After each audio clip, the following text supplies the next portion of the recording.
तो मैं आते हुए सोच रहा था कि सबसे ज्यादा छलावा अगर किसी से हुआ है तो वेस्ट दिल्ली के लोगों से हुआ है। और वो छलावा इसलिए मैं कह रहा हूं कि मुझे आज भी याद है, मैं ट्रांसपोर्ट मिनिस्टर था जब ये मेट्रो का काम जो है यहां पे शुरू हुआ था। इस मेट्रो के काम के बाद जब दिल्ली में सीलिंग का दौर शुरू हुआ, उस सीलिंग के खिलाफ कांग्रेस की सरकार ने जो है अपना काम शुरू किया, लोगों को राहत दिलाई। और उस सीलिंग के बहाने से दुर्भाग्य से हमारी सरकार 2013 में चली गई। मैं तिलक नगर, जनकपुरी, हरिनगर के लोगों को यह कहना चाहता हूं, विकासपुरी के लोगों को यह कहना चाहता हूं, रजौरी गार्डन के लोगों को यह कहना चाहता हूं कि उस सीलिंग के नाम पे एक कन्वर्जन चार्ज दिल्ली में इकट्ठा करने की बात हुई थी। पूरी दिल्ली के अंदर पिछले 12 सालों में 7.5 करोड़ से ज्यादा जो है पार्किंग के नाम पे इकट्ठा किया गया। 750 करोड़ रुपया। मुकेश जी, मैं वेस्ट दिल्ली की बात कर रहा हूं। आपकी वेस्ट दिल्ली से आपकी मेहनत की कमाई से, दुकानदार भाइयों के मेहनत की कमाई से 750 करोड़ रुपया पार्किंग के लिए वेस्ट दिल्ली में इकट्ठा किया गया। अब फैसला आपको करना है कि आपकी मेहनत की 750 करोड़ रुपए की उस कमाई के बाद कितनी पार्किंग इन्होंने वेस्ट दिल्ली के अंदर डेवलप की, चाहे वो केंद्र सरकार हो, चाहे वो दिल्ली की सरकार हो। और पूरी दिल्ली से 5,000 करोड़ रुपया पार्किंग के नाम का इकट्ठा किया। और दिल्ली के लोगों को पार्किंग के नाम पे क्या मिला? अखबारों के इश्तिहार, अखबारों में बड़ी बड़ी फोटो। ये दिल्ली के लोगों की मेहनत की कमाई है। और दिल्ली के लोग आज भी जो है उस मेहनत की कमाई से दिए हुए पैसे के कारण आज गली गली, मोहल्ले मोहल्ले में स्थिति यह है कि अपनी गाड़ी पार्क करने के लिए भी शाम को जो है वहां झगड़े होते हैं कि वो कहता है पड़ोसी की गाड़ी, वो कहता है इसकी गाड़ी। तो स्थिति इस प्रकार पूरी दिल्ली के अंदर मिली हुई है। ये इनका विकास का खाता है। आज हम यहां पूछने आए हैं, जब हम ये रैली कर रहे हैं कि जवाब दो, हिसाब दो, तो हम आपके मेंबर ऑफ पार्लियामेंट से, आपके विधायक से, आपके निगम पार्षद से ये पूछने आए हैं कि तिलक नगर, रजौरी गार्डन, हरिनगर के लोगों के लिए पार्किंग की व्यवस्था हो।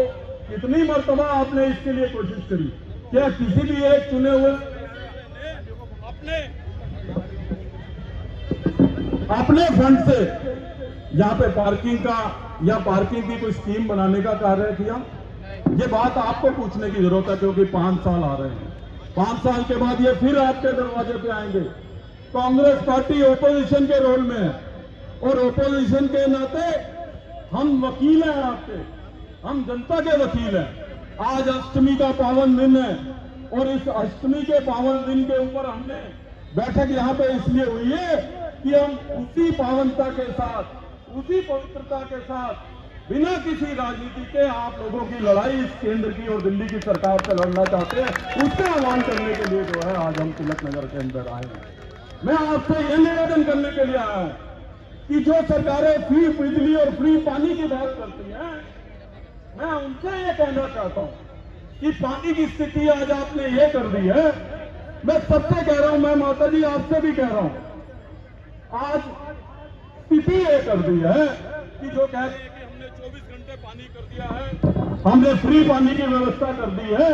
आज छोटी छोटी पान की दुकान वाला भी, छोटे छोटे किराने की दुकान वाला भी अपनी दुकान पे बोतल वाला पानी बेचता है। अगर आपने फ्री पानी की व्यवस्था कर दी है तो वो पानी कौन खरीद के लेके जाता है, इसका भी जो है ये भी जांच का विषय है। आज रिक्शे चलाने वाला भी अपनी हैसियत के हिसाब से पानी का गिलास खरीद के पी रहा है और आप कह रहे हो दिल्ली के लोगों को फ्री पानी व्यवस्था कर दी है, लोग खरीद के पानी पी रहे हैं। ये आपकी स्थिति है। दिल्ली को हम जहां छोड़ गए थे, दिल्ली ने कोविड की महामारी पिछले दिनों से सही बहुत इन्होंने कहा कि हमने कमाल कर दिया, हमने कोविड का इलाज करने में कमाल कर दिया। लोग दिल्ली के अंदर बेड के लिए मारे मारे फिरते रहे, लोग शमशान घाट के लिए सिफारिश कराते रहे। चलिए हम उसमें भी नहीं जाना चाहते। पूरी दिल्ली में पैनाडेमिक आया था, पूरी दुनिया में जो है महामारी आई थी, पूरी दुनिया ने उसको झेली। और हम आपसे यह प्रश्न तो पूछ सकते हैं कि कोविड के बाद आप दोनों सरकारों ने क्या किया, दिल्ली में कितने अस्पताल खोल दिए, किडनी के कितने अस्पतालों को आपने ऑक्सीजन लाइन ऑटोमेटिकली जोड़ दी। ये प्रश्न पूछने का हक तो दिल्ली के लोगों का, दिल्ली की कांग्रेस पार्टी का आपसे है। आपने उस कोविड से भी कुछ नहीं सीखा। और आज जिस तरीके का माहौल देश के अंदर हुआ है, मुकेश जी अभी जिक्र कर रहे थे कि सुबह इन्होंने हमारी परमिशन कैंसिल कर दी।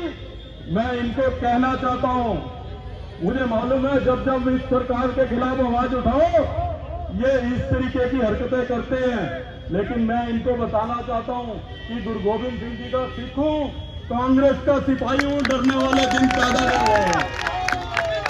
और मुझे लोगों की आवाज उठाने के लिए, मुझे लोगों की लड़ाई लड़ने के लिए, दिल्ली के लोगों के लिए हक मांगने के लिए, दिल्ली पुलिस तो छोड़ दो, इस देश की मिलिट्री भी नहीं रोक सकती है। मैं आप लोगों को बीच में कहना चाहता हूं, हम लोगों की लड़ाई लड़ेंगे, हम जेल जाने के लिए तैयार हैं, लेकिन लोगों की आवाज उठाने से हमको रोकोगे तो आप गलती पे हो।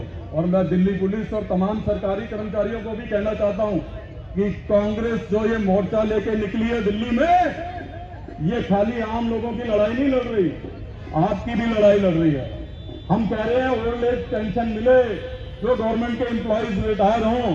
आप भी जब इतने साल की मशक्कत के बाद रिटायर होकर अपने बच्चों के पास जाओगे तो कम से कम आपको इतनी पेंशन और बिना इनकम टैक्स के पेंशन मिले कि आप अपनी बाकी जिंदगी जो है उसको जो है आप स्वाभिमान के साथ काट जाओ। उसकी लड़ाई लड़ने के लिए कांग्रेस पार्टी सड़कों पे उतरी है। आज पूरे देश में जिस तरीके का भय का माहौल बनाया है, भाई को भाई से लड़ाने की बात चल रही है।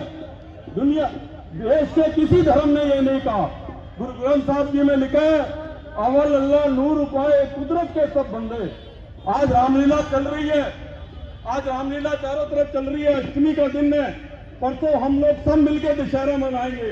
उस रामनवमी में भगवान राम ने अपने चालीसा में जिक्र किया, अपनी चौपाई में जिक्र किया है कि निर्मल जनमन सोई मुझे भावे, निर्मल जनमन सोई मुझे भावे, मोहे छल कपट छिद्र न भावे।